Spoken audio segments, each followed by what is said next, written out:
TED Talks are recorded live at the TED Conference and produced with WNYC New York Public Radio. This episode features Buddhist scholar and author Bob Thurman. TED Talks are made possible through the support of BMW. Here's Bob Thurman. And they bring some sort of jeweled parasols to make an offering to him. All the young people, actually, from the city. The old fogies don't come because they're mad at Buddha. Because when he came to their city, he always accepts the first invitation that comes to him from whoever it is. And the local geisha, movie star sort of person, raced the elders of the city in a chariot and invited him first. So he was hanging out with the movie star. And of course they were grumbling, he's supposed to be religious and all this, and what is he doing over there at Amrapali's house with all his 500 monks and so on. They were all grumbling. And so they boycotted him. They wouldn't go and listen to him. But the young people all came. And they brought this kind of a jeweled parasol, and they put it on the ground. And as soon as they had laid all their big stack of these jeweled parasols that they used to carry in ancient India, he performed a kind of special effect, which made it into a giant planetarium, the wonder of the universe. Everyone looked in that, and they saw in there the total interconnectedness of all life in all universes. And of course, in the Buddhist cosmos, there are millions and billions of planets with human life on it. And enlightened beings can see the life on all the other planets. So they don't, when they look out and they see those lights that you showed in the sky, they don't just see sort of pieces of matter burning or rocks or flames or gases exploding. They actually see landscapes and human beings and gods and dragons and serpent beings and goddesses and things like that. So he made that special effect at the beginning to get everyone to think about interconnection and interconnectedness and how everything in life was totally interconnected. It's the forging of a mass awareness of where everybody can really know everything that's going on everywhere in the planet. And therefore, it will become what compassion is where it will become intolerable for us. Totally intolerable that we sit here in comfort and in pleasure and enjoying the life of the mind or whatever it is. And there are people who just absolutely are like riddled with this disease, and they cannot have a bite of food, and they have no place, or they're being brutalized by some terrible person and so forth.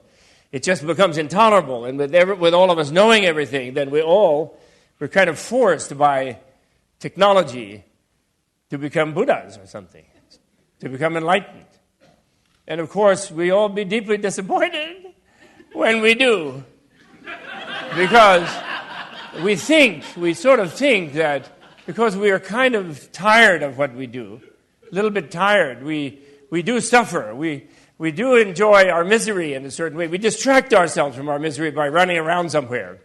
But basically we all have this common misery that we're sort of stuck inside our skins. And everyone else is out there. And occasionally we get together with another person stuck in their skin, and the two of us enjoy each other, and each one tries to get out of their own. And ultimately it fails, of course, and then we're back into this thing.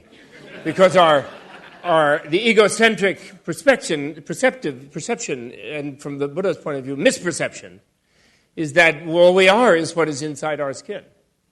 And it's inside and outside, self and other.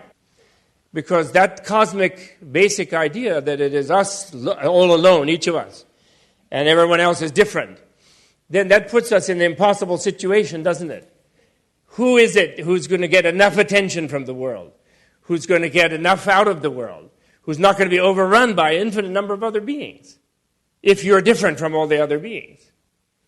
So where compassion comes is where you surprisingly discover you lose yourself in some way, through art, through meditation, through understanding, through knowledge, actually, knowing that you have no such boundary, knowing your interconnectedness with other beings.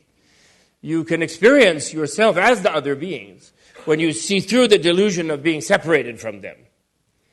And when you do that, you're forced to feel what they feel. Luckily, they say, I'm still not sure, but luckily, they say that when you reach that point, because some people have said in the Buddhist literature, they say, oh, who would really want to be compassionate? How awful. I'm so miserable on my own. My head is aching, my bones are aching, I go from birth to death, I'm never satisfied, I never have enough. Even I'm a billionaire, I don't have enough, I need 100 billion. So I'm like that. Imagine if I had to feel even 100 other people's suffering.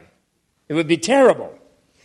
But apparently, this is a strange paradox of life, when you're no longer locked in yourself, and as the wisdom or the intelligence or the scientific knowledge of the nature of the world that enables you to let your mind spread out and empathize and enhance the basic human ability of empathizing and realizing that you are the other being. Somehow by that opening, you can see the deeper nature of life. And you get away from this terrible iron circle of like I, me, mine, like the Beatles used to sing. You know, we really learned everything in the 60s. Too bad. Nobody ever woke up to it. And they're trying to suppress it since then. I, me, mine. It's like a perfect song, that song. The perfect teaching.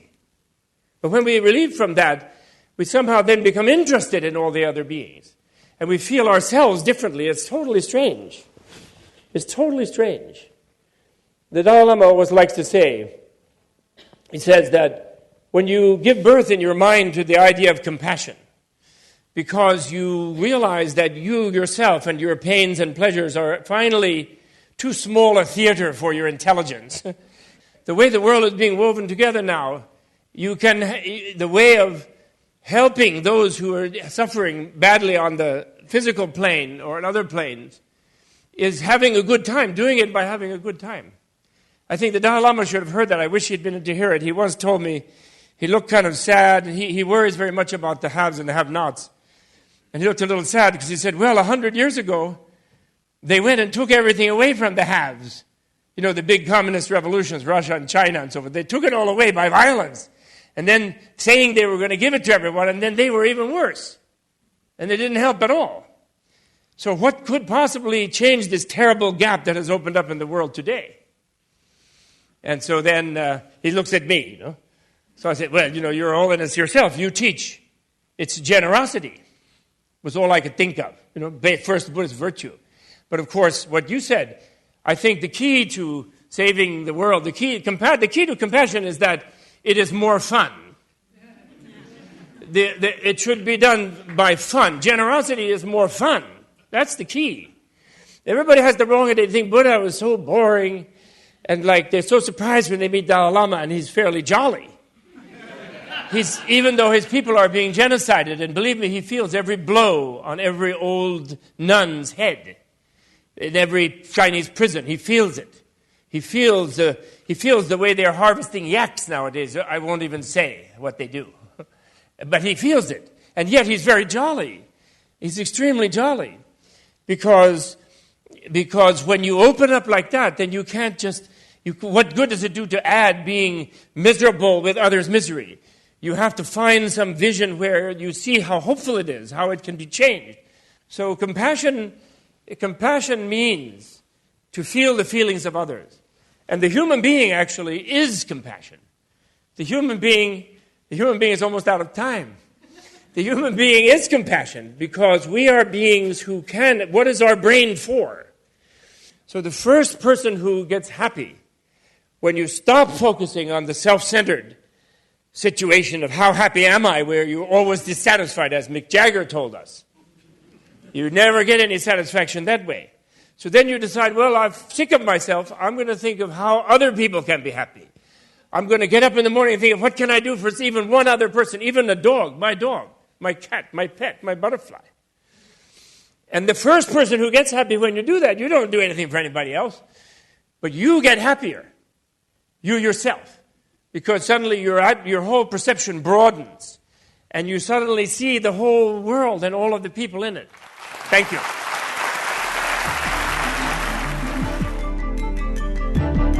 That was BobThurman, recorded at the TED Salon in New York City, November 2006. TED Talks are produced by WNYC New York Public Radio for TED and made possible in part through the support of BMW. For more information on TED, visit TED.com.